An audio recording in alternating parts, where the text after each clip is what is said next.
What's up, everybody? Hope everyone's having a great day. Back at it with another video. So, as you saw in the title, we're going to be doing an unboxing today. But before we get started into that, I want to, I have to repot quite a few plants. So maybe I was like, maybe we'll start off with that. So, we have some big guys. I got them pretty small from various different growers. So this is from Carnivero, which we'll do an unboxing for. This is EP Bti New Grex. As you can see, little guy's looking real good. But like I said, the soil's looking pretty looking pretty dry and stuff like that. I water it quite often. I try to water my Nepenthes almost every 3 days, but these guys are drying out by now, so that's kind of a telltale sign that they do need to be repotted, just because the roots are getting pretty long. As you can see them there. That's a root. But yeah, that means it's sucking up the water faster than anything. So that's that one. So this one has a lot of potential, so I'm really juiced about that one. Here's another one. This is a tissue culture plant, but it's one of the most famous. The Venturecosa loei from Christian Klein. I acquired this one from Red Leaf Exotics. You can see there. I got this actually as a pretty decently smaller plant. So this guy has put on a lot of size pretty quickly. Same thing here. These guys always sit in the bottom chambers too, with a lot more humidity, and the soil's drying out pretty fast as well.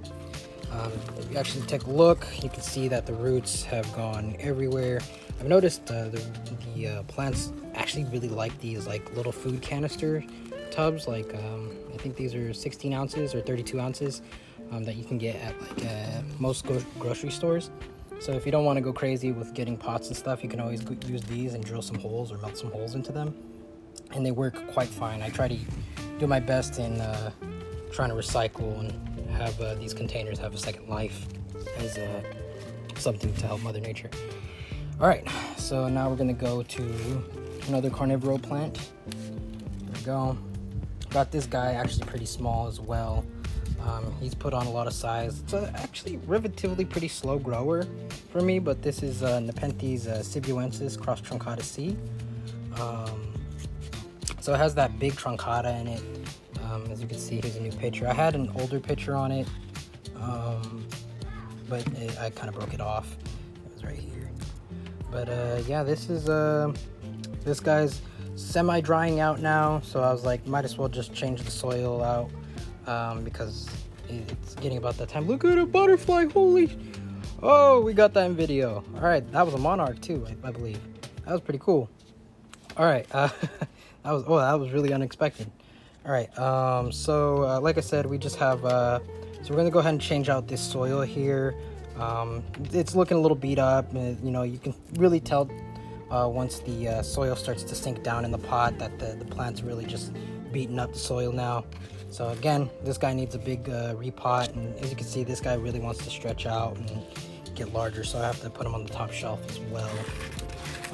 And then last but not least, another carnivore plant. This is Nepenthes Adreniate. Adreniate. You know what? I'm not even gonna try. There it is for y'all. But this is Nepenthes loei Bti Northiana from Carnivero. Got this one a little bit bigger, but again, it's put on a lot of size, and this guy holds a lot of pictures.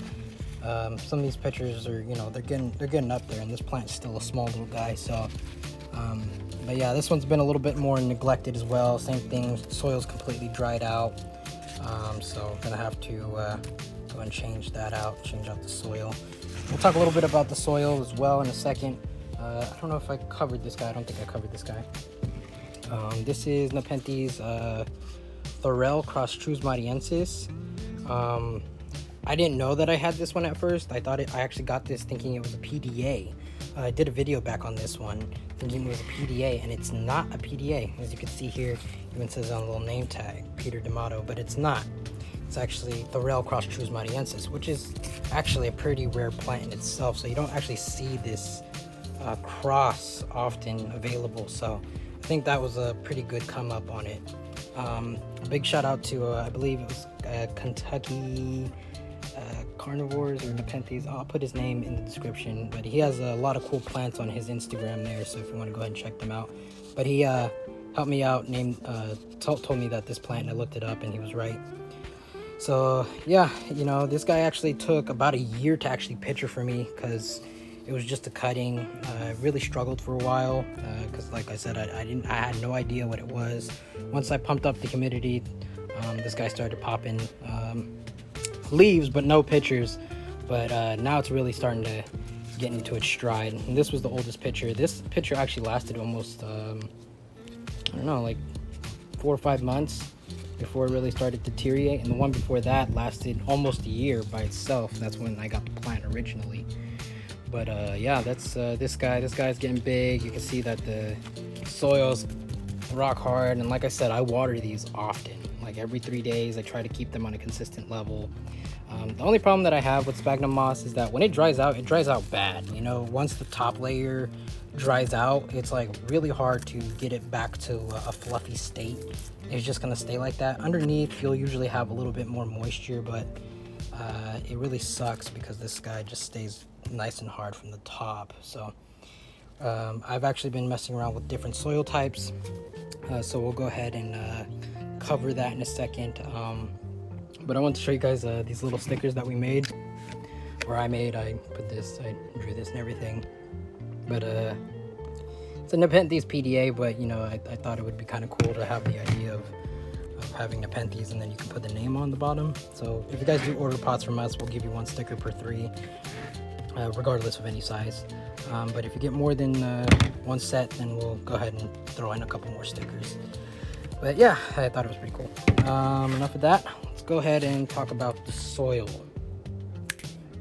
Okay, so now we have the soil that I want to show you guys. I've been working pretty hard trying to figure out some good textures and stuff like that, and a soil that wouldn't really dry out is hard. So I as you know, that we have a soil called the jungle mix, which is a type of moss that is more native, so it's Southeast Asian, stuff like that. And we get some of that soil in, and we have to intensively clean it and stuff like that just to get all the impurities out of it. It takes us quite a long time, but I figured out a method to get it done within an hour. So we're moving along on that one. But like I said, I would recommend, if anyone's ever purchased that, it can dry out just like this.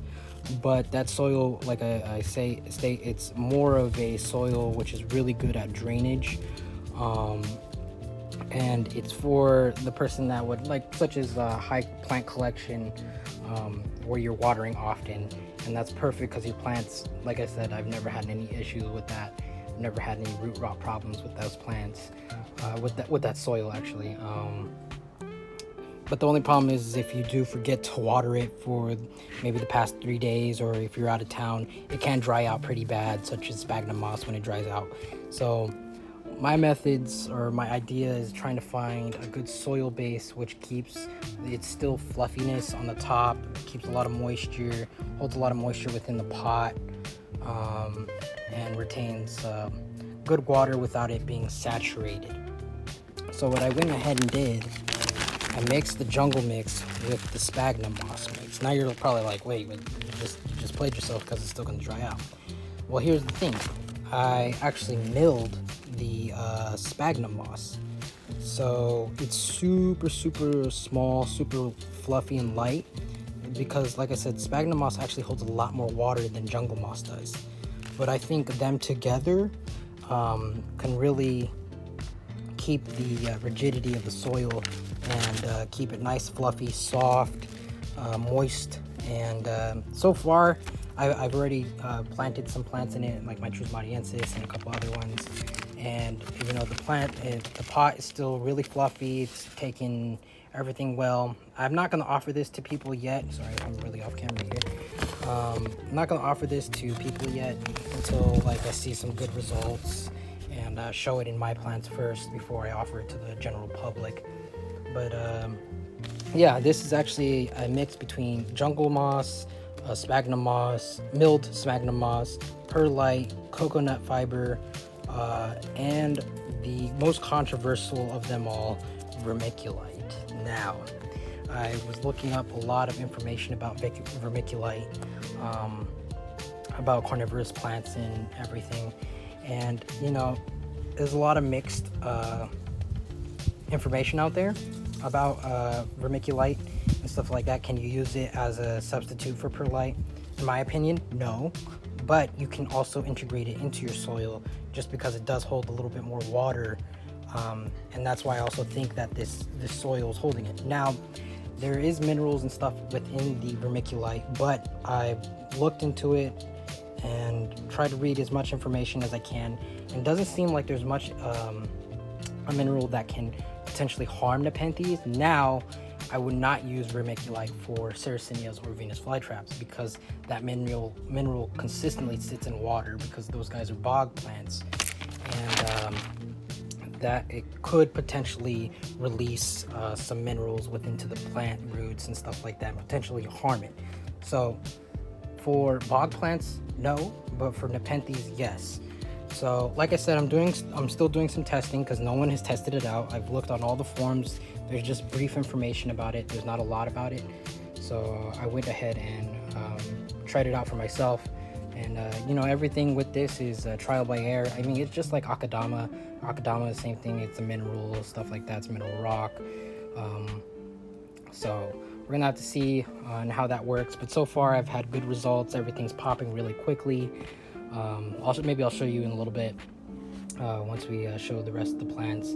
But yeah, that's pretty much it. I talked for way too long about soil, but let's go ahead and get into a flash montage because I'm pretty sure you just don't want to sit here the whole time and watch me repot about an hour's worth of plants.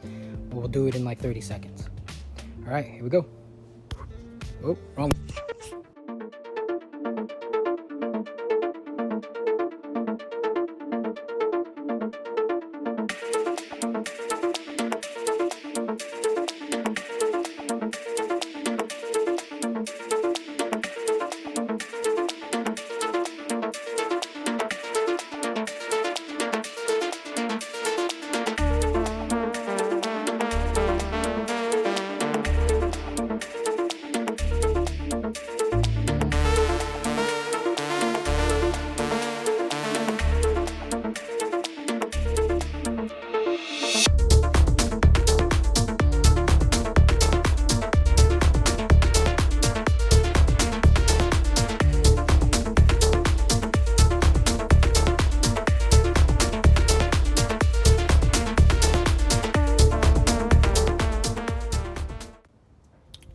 So that's all the plants potted up.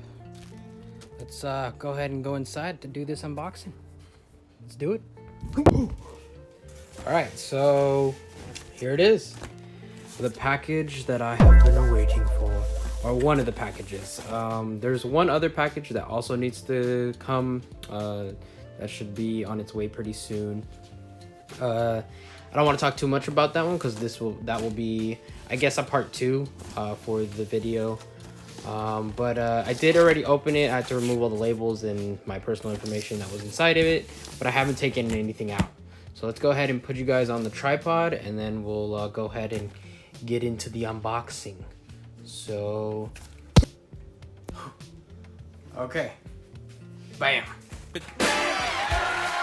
just like that. So like I said, I already opened the box, so don't get mad at me if there's no cutting of the tape. I don't think anyone would ever be mad about that. But anyways, let's go ahead and jump in.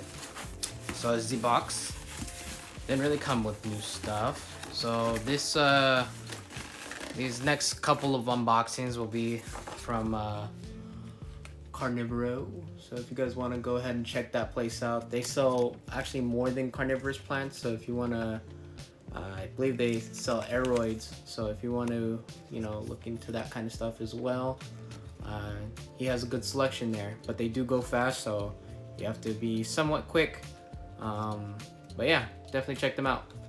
So big shout out to them. So now let's, I'm just gonna grab something random. First off, let's talk about the packaging. because I've never seen anything like this. Carnivoro has really stepped up their game in packaging. I mean, the fact that these come in super mega domes, look at that. Like, there's no damage that's going to happen to the plant whatsoever. I mean, it's even encapsulated in this. The pot itself is encapsulated, and it's not going to be difficult to even get your plant because there's no cutting required. That's pretty cool. So not only does it stay in like 100% humidity while, you know, traveling or somewhere, just a higher end of humidity, but the plant's not going to go through a lot of stress just because it's so well capped in there. So that's really impressive. I actually have never seen anything like that. I would say that this is probably one of the best packaging jobs I've seen so far. But you guys can see that there's the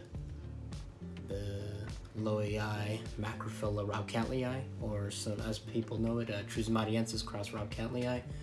So supposedly this cross took about 20 years to make, so that's pretty cool. So that's why I really had to cop one. I actually sat on this one for a little while because they weren't selling as hot, but then the New Year's sales started happening and they pretty much sold out. I think I bought the last one actually. So yeah, really excited for this one. You know, it's a lot more growth than I expected. So let's put that one to the side. Put it over here. Just a second, please. So we'll just go in just like the circle that how they're pretty much packaged. So next up, here we go. Honestly, I can't 100% remember what I bought. So this guy is, oh yeah, this one was pretty cool. This one is Nepenthes Venturecosa. Madesia, I don't know. Well, if you can see the name there, go ahead. It's this part. You know, I'm having trouble with.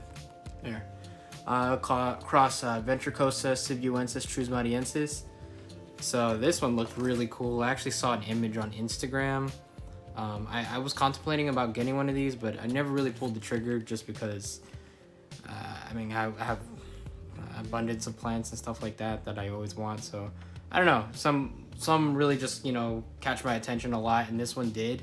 I really liked that how the peristome got really nice and thick.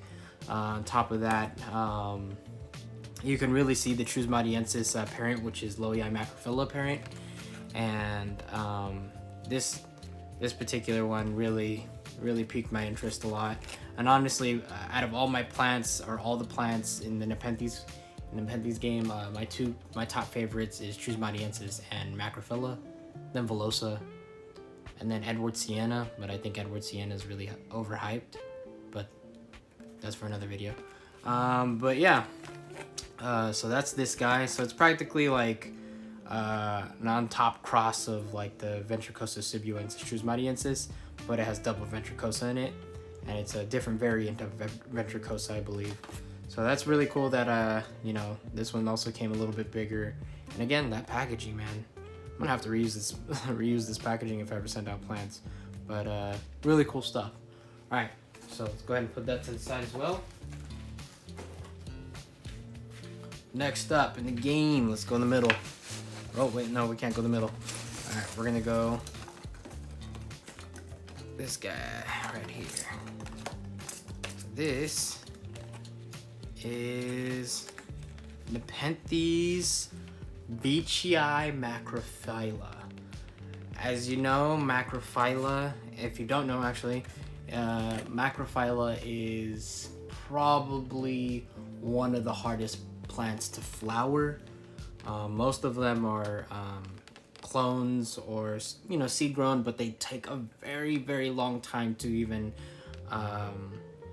push out a flower. So there's only a handful of Macrophyllas at that time, or at this time, that's flowered, and Carnivoro was able to actually get a cross, which was Bti cross Macrophylla. I don't know how you say it, Macrophylla, but that's kind of how I said it, but whatever. But this plant is one of the first crosses, if not the first cross, I'm not 100% sure. If you do know, put in the comments, but I think it is the first cross of its kind. So I really had to get this one. Like I said, my top plant is Macrophylla and Trusmatiensis. And you know, when anything cross Macrophylla, and first off, that there's nothing really cross Macrophylla out there, I had to get this one, like no hesitation. Well, I hesitate a little bit because this is on the higher end of the plants. I would also consider this 100% a investment plant. So I believe there's one more. If you guys are interested, for sure hit that site.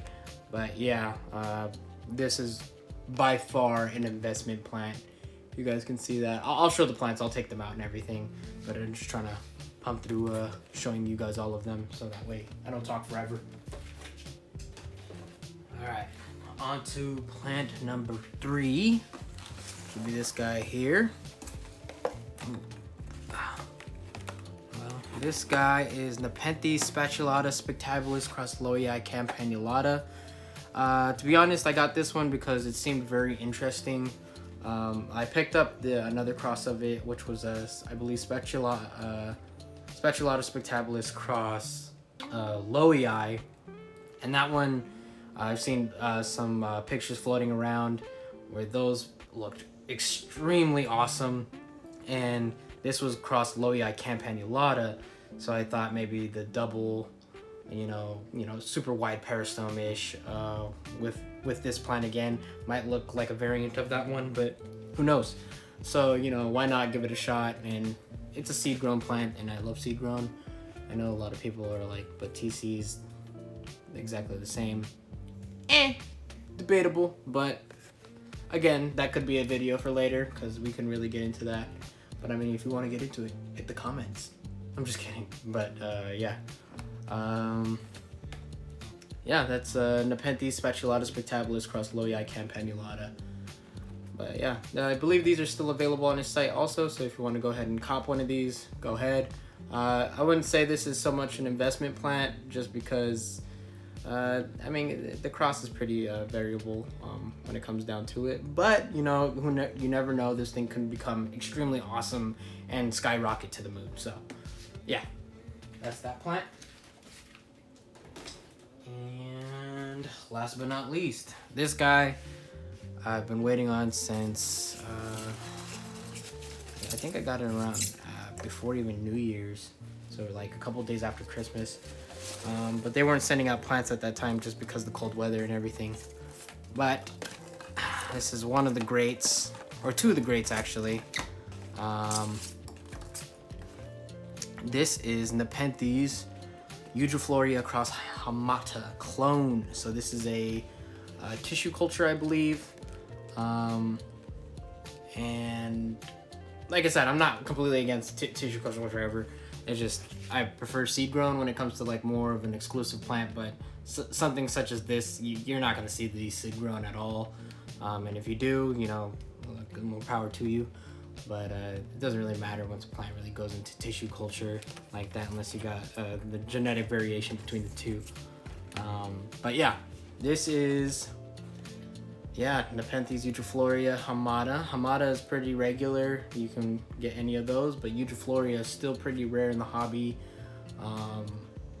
So that plant itself sells for about $1,000, and you know, until it probably goes in tissue culture, because right now it's just because it's the rarity of it. But there's a lot of people working on, I believe, getting a clone version.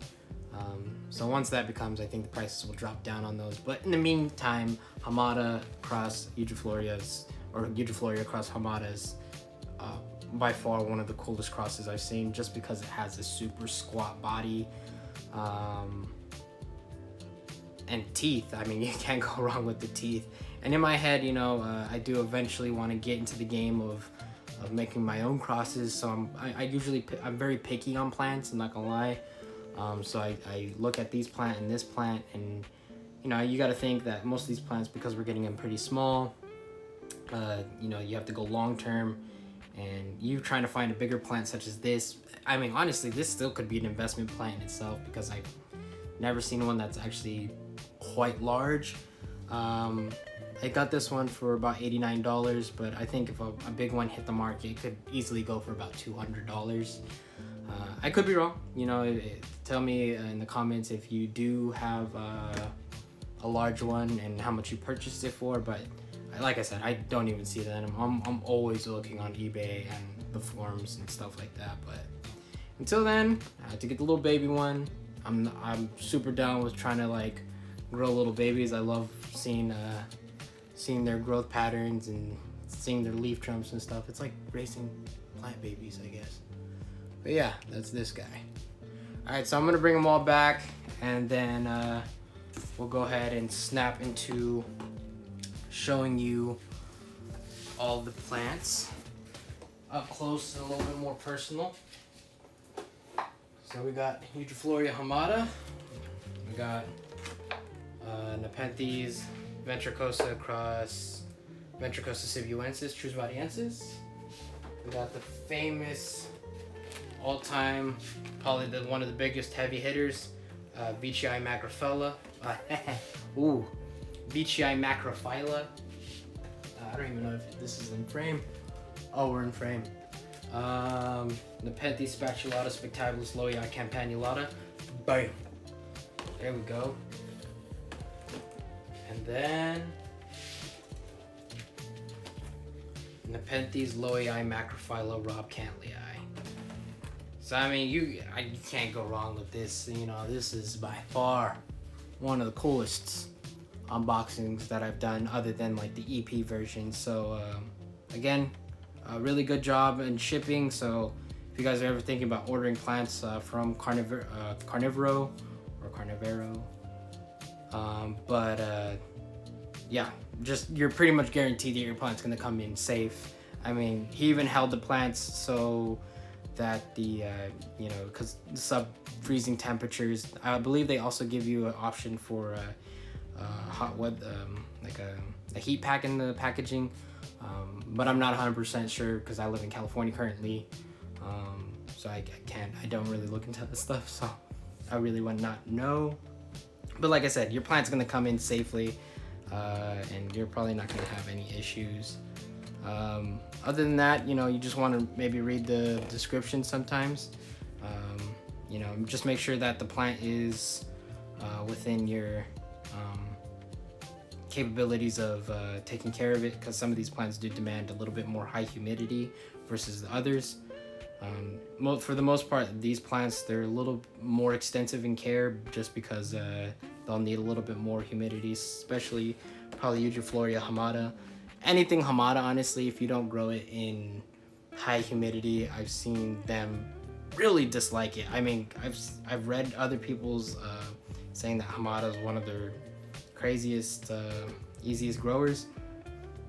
What's their humidity like, I guess? I'm just kidding. But really though, yeah, most of these plants are pretty much need humidity. Maybe this guy can probably grow really well on a windowsill, but I plan on making like a fancy vase video. I'll get kind of more into that a little bit later, or I'll just make the video and then you guys will know. But yeah, let's go ahead and get them out of the packaging and take a closer look. All right. Okay, so now we're going to go ahead and take a closer look. As you can see, things are a little bit different. It's probably been a couple of days because I wanted the plants actually to settle in. Actually more like a week since the last cut. But just because the plants, I want to give them a little bit more time so they can perk up a little bit and show that they're doing, you know, pretty well, because they were still coming out of the packaging and everything from shipment, so it can be pretty harsh on some of the plants. No casualties, so we're doing pretty well on that part. As you can see, there's obviously these monsters here, but we'll go ahead and get into this later. But yeah, the plants are, let me just maneuver here. They are tucked a little bit farther back, but there is the Nepenthes Venturecosa. Again, I can't say the last name, but Sibuensis Trusvadiensis from Carnivoro. and you see it's perking up pretty well. We got a little pitcher forming now, so it's doing pretty well. Then right here is the Rob Cantley cross, Trusmatiensis cross Rob Cantley, and that guy's starting to look pretty darn good. Nothing yet. I mean, this obviously it's going to be a little bit of a slower grower, just because it does have a Loei parent in there. But honestly, it's looking like it's doing pretty well already. And then over here, do we have anything over here? I think that's it on this level here. Let's go ahead and back it up a little bit. Over in the corner there, I actually have 2 cuttings from my male Venturecosa.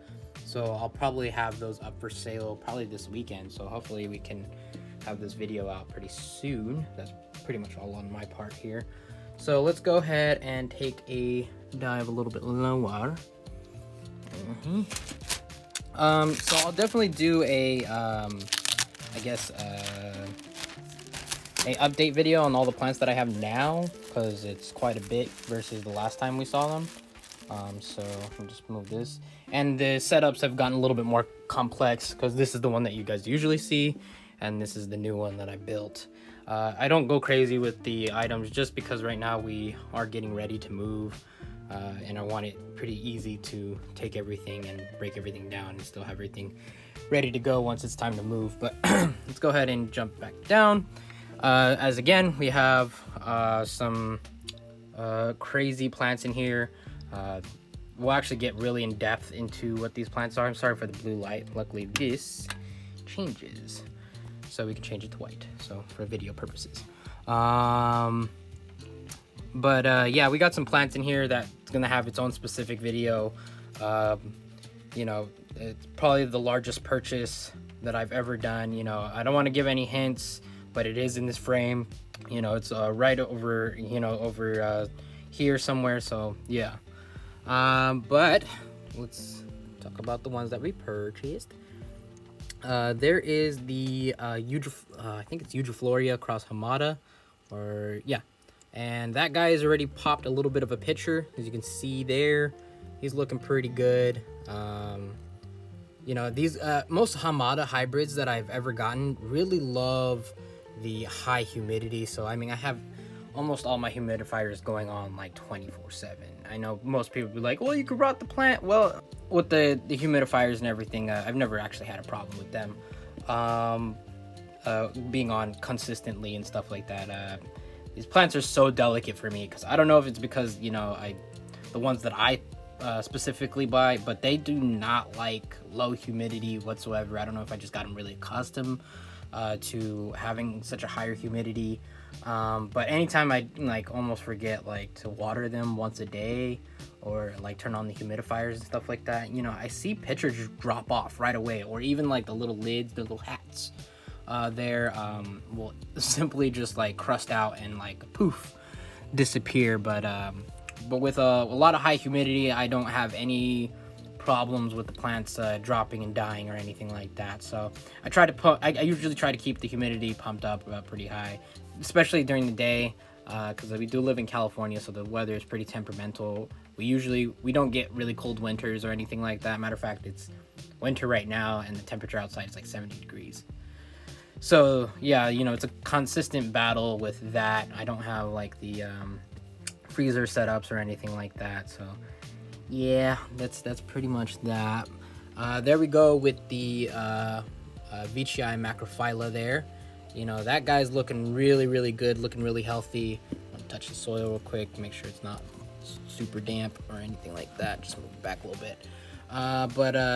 That guy's it's looking really great. I can't wait for that one. That one's probably one of my most prized possessions. I'm constantly looking at that one. That one probably stresses me out the most because it has one of the highest price tags of the plants I've ever purchased. So yeah, that's definitely one to keep my eyes on.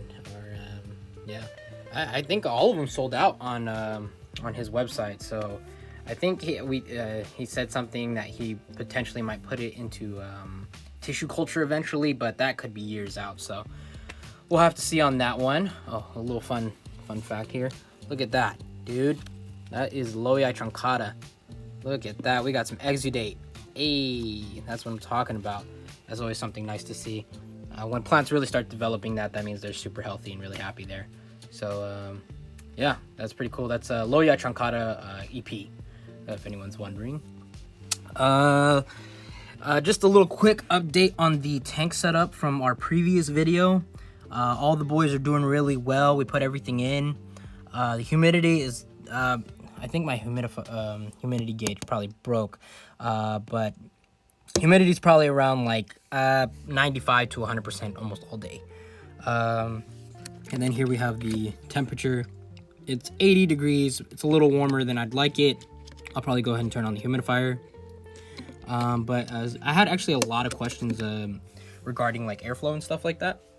So I'll just do a quick run over of this.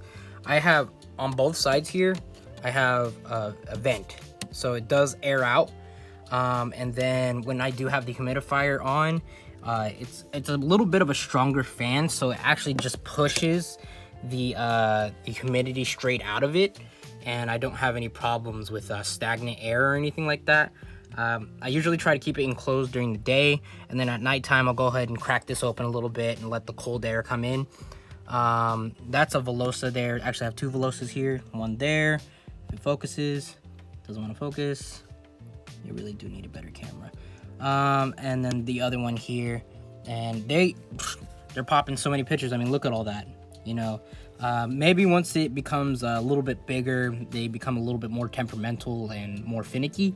But when they're babies, you can increase the temperature a little bit and keep humidity really high. I mean, like I said, with anyone that's ever asking me how to grow Nepenthes, the biggest thing I'll always tell you is make sure you keep humidity high, because that's practically what these plants are. I mean, you can have a lower humidity. Honestly, there's some plants, like I've said in other videos, and it's pretty much anything that's crossed with Venturecosa. Those guys are champs when it comes to lower humidity and stuff like that. But once you start getting to like crazier stuff, some Btis can do pretty well, but from my experience, they also really love high humidity and stuff like that.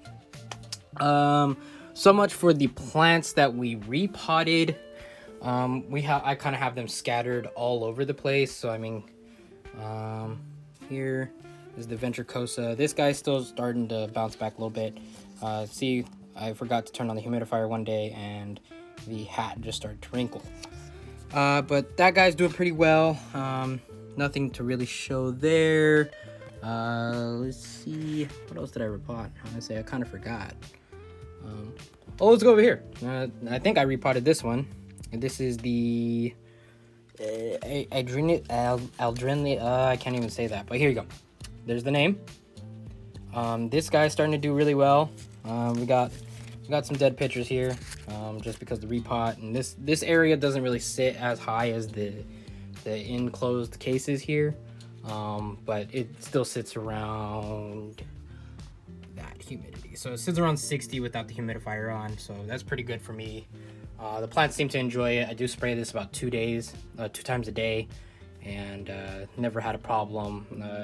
Even have some more of the finicky plants. I wouldn't really call Macrophylla that finicky, because this guy, I think it can do almost anything. I would almost can say it like it can be like a Venturecosa, but don't grow it like a windowsill plant, because I've never done that, so that's on you. But there's another one over there. But let's see, did I repot anything over here? Just this guy here, and then we have some plants over here that we also repotted. I'm so sorry, because I completely forgot which ones I repotted. But this guy, look at this guy. This guy, Taligensis cross Trusmadiensis cross Venturecosa Trusmadiensis, or it might be reversed. I might have got that wrong, but still, this thing is super awesome. Honestly, I've seen some other ones on the Instagrams, and I don't know, it doesn't have that kind of like teethy thing going on, so it's pretty cool to see. So we got a lot of stuff going on up here, so I can't wait till these guys get bigger. But like I said, I'll probably make a video regarding all the other plants and stuff like that. Let's go ahead and get in here. We've been in here a couple times. We repotted some of these monsters over here. and they're starting to really bounce, you know, put on some size and stuff like this. And these are just the common BE plants that you can get. I'm actually going to be putting some plants for sale on my website pretty soon. I can only send them to the US right now, only US market. Hopefully we can do it in the future, but as of right now, just because you need a import, well, you need like licensing and stuff. Not like licensing, but I can't, permits, there you go. I need permits to send certain plants over seas, so I don't want to get in trouble in doing that. And you know, just because it can get a little bit more, especially when you start messing with high-end plants and stuff like that. You know, nobody wants to lose money just because they were seized or something like that. So I'd rather not take the risk and send them over. But if you would like to buy clothing and stuff or face masks, I can definitely send those over. But anyways, yeah, it's we repotted a couple of these guys. These guys are touring pretty well. That guy in the corner, we'll talk about that one. That was a mistake on my part. I'm really hoping that guy bounces back. I've done everything I can to promote new growth, so we'll have to see. I think that's going to be a very long time coming before it does anything for me, or if it completely blacks out. I'm going to give it about a year and see if anything happens. If not, that's a complete L on my part. Don't think just because I have all these real thriving plants that I don't get casualties once in a while. It definitely happens in the hobby, and sometimes it happens to some of the more expensive stuff, and it's just the name of the game, people. Here we go. Did I repot anything here? No, I don't think I got anything here, but just kind of showing you guys around if you guys are interested. We got a little baby Macrophylla here. This one is pretty cool. This one is going pretty darn fast, and that's because this area here always sits at about 100% humidity as well. So we'll go ahead and jump out of here. But that's pretty much it, guys, for today's video. I'll be doing let me know what kind of video you guys want to see next. I do have a couple of ideas, and we'll actually get into how I purchased these plants and how you can kind of get into this game as well. Because there's obviously the entry point Nepenthes, and then there's like big money plants, to be honest, that cost a lot of money to purchase and stuff like that. And the way I buy these plants and stuff like that, not only it's my business to sell plants. Well, I don't really sell plants, but it's mostly private collection. But buy plants, make content and stuff like that. And the main part, I've kind of hinted what I do for a living other than plant stuff. So I'll kind of get into that in the next video. Some of it it's basic stuff, and then the other stuff is just like, wait, you do that for a living? And no, I don't sell drugs, if that's what you're thinking. Just saying, that's not what I do. All right, guys, that's pretty much it. Yeah, let me know down in the comments what you guys think, what you guys would like to see as a next video. Any questions, I'm always down to answer them as best as I can. I get a lot of questions now, and I can't thank you guys enough. Follow me on Instagram if you haven't done so already. We are doing a giveaway currently, and if you missed that giveaway, don't worry, we do giveaways at least once a month or 2 to 3 times a month. And yeah, so thanks for watching, and have a great day.